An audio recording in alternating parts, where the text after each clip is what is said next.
السلام علیکم ورحمۃ اللہ وبرکاتہ۔ الحمدللہ وکفا والصلاة والسلام علی من لا نبی بعدہ، اما بعد فاعوذ باللہ من الشیطان الرجیم، بسم اللہ الرحمن الرحیم۔ وقال النبی صلی اللہ علیہ وسلم الصیام والقرآن یشفعان للعبد یوم القیامت، کہ روزہ اور قرآن کل قیامت کے دن اللہ رب العالمین کے ہاں سفارش کریں گے۔ روزہ کہے گا اے میرے رب، اس بندے کے حق میں میری سفارش قبول فرما، کیونکہ اس نے میرے لیے میری خاطر اپنی شہوت کو چھوڑا، اپنے کھانے کو چھوڑا، پورا دن میری خاطر بھوکا رہا، لہٰذا روزے کی سفارش اللہ کے ہاں قبول کی جائے گی۔ اور قرآن کہے گا اے میرے رب، اس کے حق میں میری سفارش قبول فرما،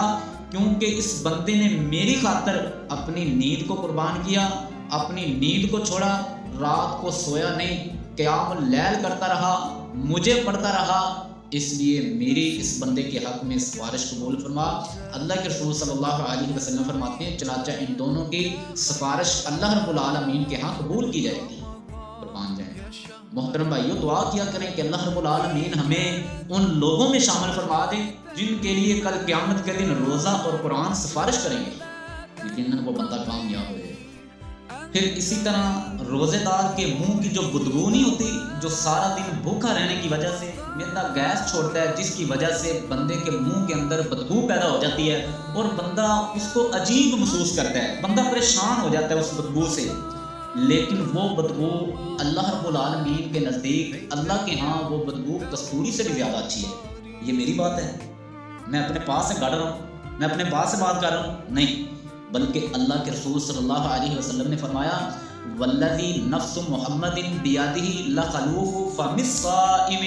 اطیب عند اللہ من ریح المسک۔ اللہ کے رسول صلی اللہ علیہ وسلم فرماتے ہیں کہ اس ذات کی قسم جس کے ہاتھ میں محمد الرسول اللہ صلی اللہ علیہ وسلم کی جان ہے، روزے دار کے منہ کی بدبو اللہ رب العالمین کے نزدیک کستوری سے بھی زیادہ اچھی ہے، قربان جائیں۔ اتنا مقام، کتنی عزت اللہ رب العالمین نے روزے دار کو دی ہوئی ہے۔ پھر اسی طرح جس بندے کا خاتمہ روزے کی حالت اندر ہو جائے، وہ بندہ سیدھا جنت کے اندر جائے گا، جیسا کہ حضرت حذیفہ رضی اللہ تعالیٰ عنہ بیان کرتے ہیں کہ اللہ کے رسول صلی اللہ علیہ وسلم نے فرمایا من قال لا الہ الا اللہ ابتغاء وجہ اللہ ختم لہ بہا دخل الجنہ ومن صام یوما ابتغاء وجہ اللہ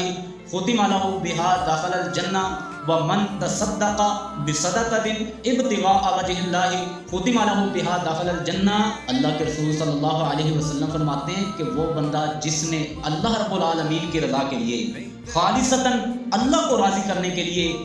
لا الہ الا اللہ کہا کہ اللہ کے علاوہ کوئی الہ نہیں ہے، اللہ کے علاوہ کوئی حقیقی معبود نہیں، اللہ کے علاوہ کوئی شفا دینے والا نہیں، اللہ کے علاوہ کوئی دستگیر نہیں، اللہ کے علاوہ کوئی داتا نہیں، اللہ کے علاوہ کوئی مشکلیں دور کرنے والا نہیں، ختم لہ بہا دخل الجنہ، اور اس بندے کا خاتمہ بھی اسی نظریے پہ ہوا، اس کا خاتمہ بھی اسی ایمان پہ ہوا، اس ایمان پہ ہوا کہ اللہ رب العالمین ہی ایک ہے، حقیقی معبود ہے، اس کے علاوہ کوئی حقیقی معبود نہیں، کوئی عبادت کے لائق نہیں، داخل الجنہ، تو وہ بندہ سیدھا جنت کے اندر جائے گا۔ ومن صام یوما ابتغاء وجہ اللہ، اور جس بندے نے ایک روزہ رکھا اللہ رب العالمین کی رضا کے لیے، اللہ کو راضی کرنے کے لیے، ختم لہ بہا داخل الجنہ، اور اس بندے کا خاتمہ بھی اسی پر ہوا، وہ سیدھا جنت کے اندر جائے گا۔ ومن تصدق بصدقۃ ابتغاء وجہ اللہ ختم لہ بہا داخل الجنہ، اور جو بندہ اللہ کے راستے کے اندر صدقہ کرے اور اس کا خاتمہ بھی اسی پر ہو،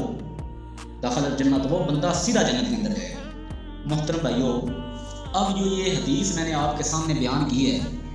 اس کا یہ ہرگز مطلب نہیں ہے کہ ایک بندے نے اللہ کی رضا کے لیے لا الہ الا اللہ کہا اور اس کے بعد غیر اللہ کے سامنے اپنی امیدیں لگاتا رہا، غیر اللہ کے سامنے جھکتا رہا، لیکن جب اس کا خاتمہ ہونے لگا، جب اس کی موت قریب آ گئی، جب وہ فوت ہونے لگا، تو وہ اپنے آخری وقت کے اندر اللہ کی رضا کے لیے لا الہ الا اللہ کہے، وہ سیدھا جنت کے اندر جائے گا۔ یہ اس کا ہرگز مطلب نہیں ہے۔ اس کا مطلب یہ ہے کہ جس بندے نے اللہ کی رضا کے لیے لا الہ الا اللہ کہا، اللہ کو راضی کرنے کے لیے، اور اس کے بعد پوری زندگی اسی پہ قائم رہا کہ اللہ ہی ایک سچا معبود ہے، اللہ ہی عبادت کے لائق ہے، اللہ کے علاوہ کوئی مشکل کشا نہیں ہے، یہی اس کا نظریہ رہا پوری زندگی، اور اس کا خاتمہ بھی اسی پر ہوا کہ وہ اللہ ہی کو ایک مانتا تھا، اللہ ہی کو وہ عبادت کا لائق سمجھتا تھا، ختم لہ، اسی پر اس کا خاتمہ ہوا، داخل الجنہ، تو وہ سیدھا جنت کے اندر جائے گا۔ اور اگر اللہ چاہیں گے تو اس کا حساب لیں گے، اللہ اگر نہیں چاہیں گے تو اس کا حساب نہیں لیں گے، اور اگر اللہ چاہیں گے تو اسے سزا دیں گے، اللہ نہیں چاہیں گے تو اسے سزا نہیں دیں گے، وہ اللہ رب العالمین کی خود کی مرضی ہے، وہ اللہ رب العالمین کا اختیار ہے، اللہ چاہیں تو اسے ڈائریکٹ جنت کے اندر داخل کر دیں۔ محترم بھائیو، اللہ رب العالمین سے دعا ہے کہ اللہ ہمیں حق بات سمجھنے کی توفیق عطا فرمائے، وآخر دعوانا ان الحمد للہ۔